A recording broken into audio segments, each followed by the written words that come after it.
on the issue of security situation in Lamu County.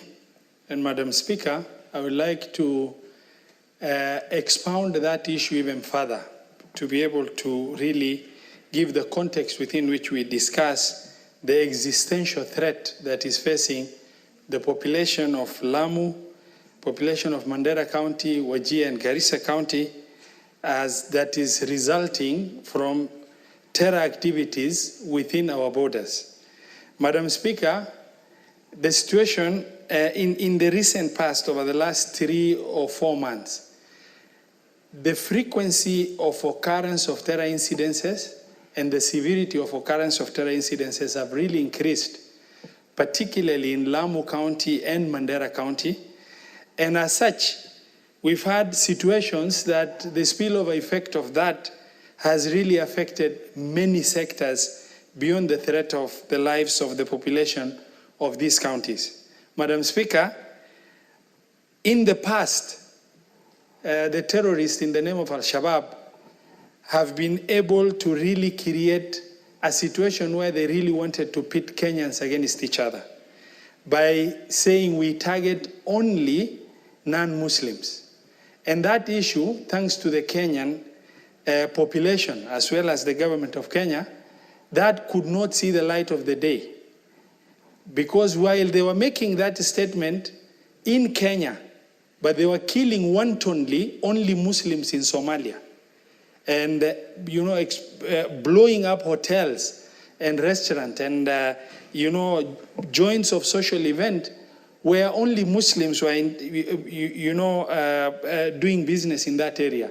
Meaning the intention then was to pit Kenyans against each other on the line of religion, where Kenyans will start fighting each other on the basis of Muslims and Christians. Madam Speaker, it is very important to give context to this issue, that we understand what is happening inside Somalia. Right now, the government of Somalia has put it as priority number 1 to eradicate Al-Shabaab out of Somalia. And sadly, many countries, spearheaded by Kenya, went into Somalia to try and really help our brothers and sisters in Somalia to build peaceful transition into a formal government.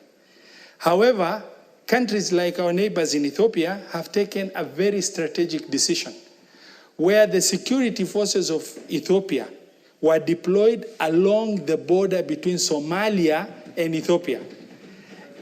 But our Kenyan forces were deployed over 250 kilometers deep inside Somalia, leaving the line along our border and completely unpatrolled by security officers. Now what is happening in Somalia is pushing Al-Shabaab into our border and along the border because this is safe haven. The almost over 1,000-kilometer borderline between us and Somalia is where now they are thriving unchallenged. And they're able to cross and cause havoc and go back as it is happening right now. Madam Speaker, as I conclude, because I can see my time is running out, I would like to request, this requires Marshall Plan by the government of Kenya to be able to deal in order to liberate the northern Kenya region, including Lamu, from the hands of terror that is really causing economic alienation. Education sector is dead. We are not able to attract professionals to be able to work in our region. Private sector investment cannot come. And Kenyans have developed a mentality of stigma saying that region is good for nothing. Madam Speaker, it is about time the government of Kenya develops a Marshall Plan to liberate Lamu, Mandera, Wajia and Garisa from the hands of terror. Thank you very much, Madam Speaker.